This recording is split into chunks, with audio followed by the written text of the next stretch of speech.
नमस्कार, मैं हूं प्रेम कुमार। सत्य हिंदी में आपका बहुत बहुत स्वागत है।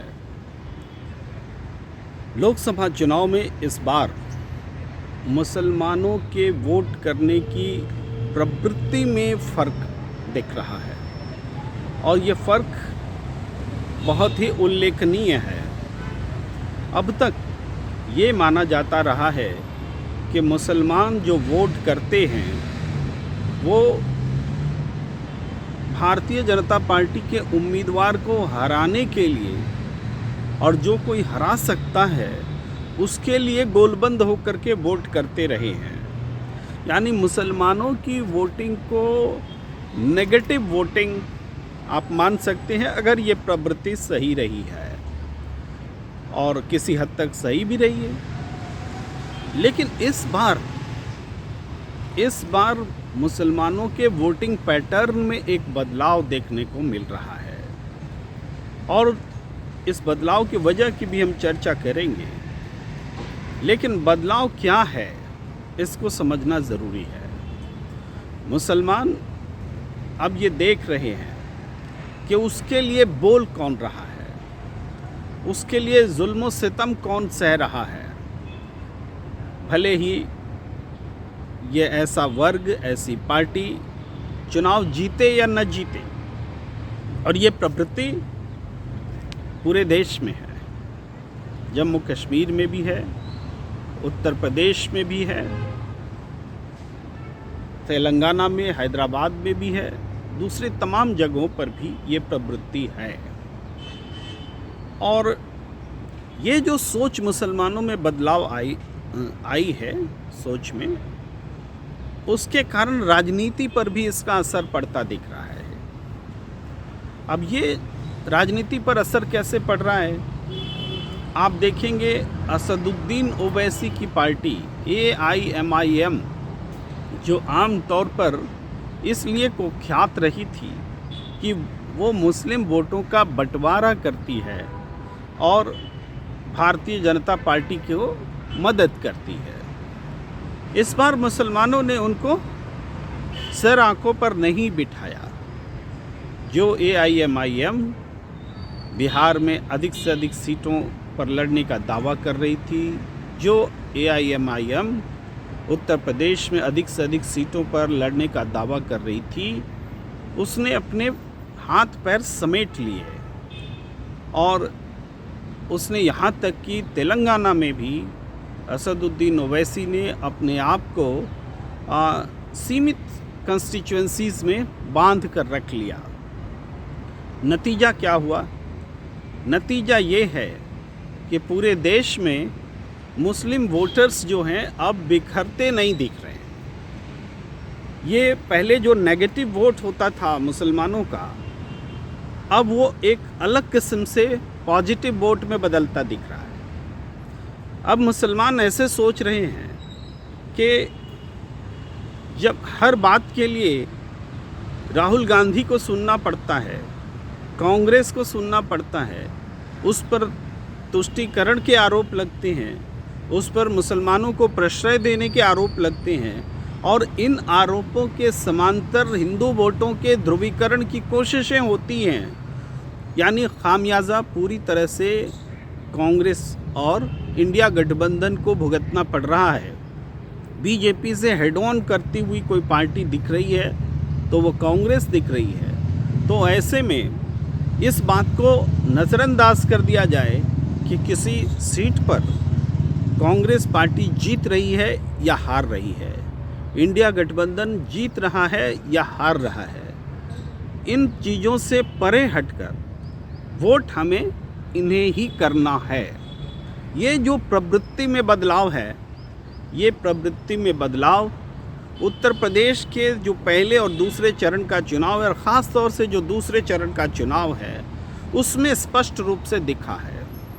जहां अमरोहा जैसी सीट पर, मेरठ जैसी सीट पर, जहां मुसलमान बंटते नज़र आ रहे थे, किसी हद तक किसी कारण से BSP की ओर झुके नज़र आ रहे थे, इस बीच मुसलमानों के रुख में परिवर्तन आया। अब यहीं पर थोड़ा समझना होगा कि ये परिवर्तन क्यों आया।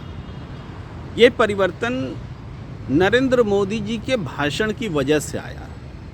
प्रधानमंत्री नरेंद्र मोदी जी ने जो राजस्थान के बांसवाड़ा में भाषण दिया और कहा कि मंगलसूत्र तक छीन लेगी कांग्रेस और उसको उन लोगों में बांट देगी जो अधिक बच्चे पैदा करते हैं, जो घुसपैठिए हैं, और प्रकारांतर से उन्होंने रिलेट किया कि जो मुसलमान हैं। उसके बाद से एक ज़बरदस्त प्रतिक्रिया हुई और उस प्रतिक्रिया का ये नतीजा हुआ कि मुसलमानों ने ये तय किया कि अब हम इसलिए बीएसपी को वोट नहीं देंगे कि उसके जीतने की संभावना है, वो बीजेपी को हरा सकती है, इसीलिए बीएसपी को वोट दें, बल्कि हम अब हर हाल में इंडिया गठबंधन को ही वोट करेंगे, भले वो जीते या ना जीते। यानी मुस्लिम वोट्स अचानक नेगेटिव से पॉजिटिव हो गया, यानी इंडिया गठबंधन की तरफ वो आकर्षित होकर वोट करने लगा। पहले वो विवशता में और मजबूरी में वोट कर रहा था। ये प्रवृत्ति का एक बदलाव दिख रहा है और इसके लिए पूरा श्रेय प्रधानमंत्री नरेंद्र मोदी जी को जाता है। यहीं पर एक बात और विश्लेषण करने की ज़रूरत है कि आम तौर पर जब मुस्लिम्स गोलबंद होकर के वोट करते रहे हैं तो उसकी एक समांतर प्रतिक्रिया भी होती है। हिंदू वोटों का भी पोलराइजेशन होता रहा है, लेकिन इस बार ये नहीं हो रहा है। इसके बावजूद कि पृष्ठभूमि में राम मंदिर जैसा आंदोलन है, इसके बावजूद कि भारतीय जनता पार्टी राष्ट्रवादी हिंदूवादी चरित्र को लेकर के मजबूती से फील्ड में रही है, फिर भी हिंदुओं वोटों का वो पोलराइजेशन मुस्लिम वोट्स के अगेंस्ट में नहीं हो रहा है। तो क्यों? इसका कारण ये है कि जिस तरीके से भारतीय जनता पार्टी ने मुसलमानों को दुत्कारा है, फटकारा है, उसका अपमान किया है, उसको हिंदुओं ने भी पसंद नहीं किया है। हिंदुओं ने इस रूप में देखा है कि मुसलमान करेंगे क्या? वो बीजेपी जब दिन रात उसको गाली ही देती है तो वो मुसलमान बीजेपी को क्यों वोट करे? तो इसका वोट करना धार्मिक नहीं है। मुसलमानों का वोट करना एक लाजिमी फैक्टर है, चूँकि भारतीय जनता पार्टी मुसलमानों को तवज्जो देने के लिए तैयार नहीं है। उसको नफरत की पॉलिटिक्स करके, मुसलमानों पर आक्रमण करके, धर्म विशेष पर आक्रमण करके वो धार्मिक रूप से रिवर्स पोलराइजेशन को बढ़ावा दे रही है। यानी दोनों किस्म के पोलराइजेशन के लिए की पॉलिटिक्स में भारतीय जनता पार्टी को आगे दिख रही है। तो इसका नतीजा ये हुआ है कि हिंदू वोटों ने रिएक्शन में ध्रुवीकरण का रास्ता छोड़ दिया है। नतीजा ये है कि अभी आपने सुना होगा, तेजस्वी सूर्या ने कहा कि मुसलमान 20% हैं तो वो 80% वोट कर रहे हैं। 20% का 80% कितना हुआ? 16%। और हिंदू 80% हैं तो 20% वोट कर रहे हैं। 80 का 20% कितना हुआ? 16%। यानी वो भी बता रहे हैं कि मुकाबला बराबरी का हो चुका है। तेजस्वी सूर्या सांप्रदायिक आधार पर वोटों का विश्लेषण करते हैं, लेकिन उस आधार पर भी वो ये बताते हैं कि चाहे जिस कारण से मुकाबला बराबरी का हो चला है। तो इस तरह से अगर 2024 के चुनाव को देखें तो मुस्लिम वोटों के चरित्र में एक बड़ा बदलाव देखने को मिल रहा है। वो आज भी बीजेपी के अगेंस्ट में ही है, लेकिन अगेंस्ट में होने का भी एक चरित्र बना है, और वो ये कि जो वर्ग, जो पार्टी, जो नेता लड़ते हुए बीजेपी से दिखेंगे, जो कष्ट सहते हुए दिखेंगे, भले ही वो जीते या न जीते, हम उसके साथ हैं। आप देखेंगे अमरोहा में दानिश अली को ये माना गया कि ये बाहरी उम्मीदवार हैं, इसके बावजूद कि वह सांसद है वहाँ के। तब बीएसपी से जीते थे, आज कांग्रेस में है। तो वहाँ बीएसपी ने भी कैंडिडेट दिया, तो दानिश अली को माना जा रहा था कि शायद कंटेस्ट में नहीं होंगे, लेकिन हालत यह है कि दानिश अली चुनाव जीत रहे हैं। इसकी वजह यह है कि दानिश अली को इस रूप में याद किया गया कि संसद के भीतर दानिश अली ने जो गालियाँ सुनी मुसलमानों के लिए, जो बातें कहीं मुस्लिम समुदाय के लिए, या फिर ये समझिए कि किसी हद तक सेकुलरिज्म के लिए भी या किसी हद तक सच्चाई के साथ भी जो बात उन्होंने कही और जिसके लिए उनको सुनना पड़ा, भुगतना पड़ा, तो उसकी सज़ा हम क्यों दें दानिश अली को सिर्फ ये कह कर कि वो बाहर का उम्मीदवार है। तो ये गोलबंदी दिखी है, ये मैच्योरिटी है वोटर्स की, और ये मैच्योरिटी हिंदू वोटर्स की भी दिख रही है कि वो क्रिया की जो रिवर्स पोलराइजेशन देती थी उसके कारणों को उन्होंने चेक किया। हिंदू वोटर्स अब मुसलमान की लंबी कतार देखकर रिएक्ट नहीं हो रहे हैं, वो भी अपने हिसाब से वोट कर रहे हैं। और वोटर्स इस पूरे चुनाव के प्रति, हिंदू वोटर्स तो खास करके उदासीन है, क्योंकि केवल छद्म बातों से बात बनती नहीं। रोज़गार से संबंधित समस्याएं, आपको बेरोजगारी की बात हो, चाहे महंगाई की बात हो, इन सब को इश्यूज़ को लेकर के, लिविंग स्टैंडर्ड की बात हो, पर कैपिटा इनकम की बात हो, कारोबार की बात हो, इन सब को लेकर हिंदू वर्ग नाराज़ है, उत्साह में उदासीन है।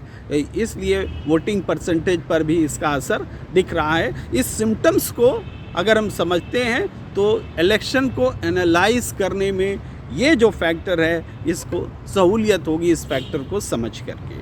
हमें यकीन है कि इस बातचीत में हमने एक महत्वपूर्ण प्रवृत्ति की ओर आपका ध्यान खींचा है कि वोटर्स का कैरेक्टर न सिर्फ मुसलमानों का बदला है बल्कि हिंदुओं का भी बदला है। और वोटिंग में आ रही गिरावट हिंदू वोटर्स में ज़रूर है, मुस्लिम वोटर्स में गिरावट इसलिए नहीं है क्योंकि उनके लिए एग्जिस्टेंस का सवाल है।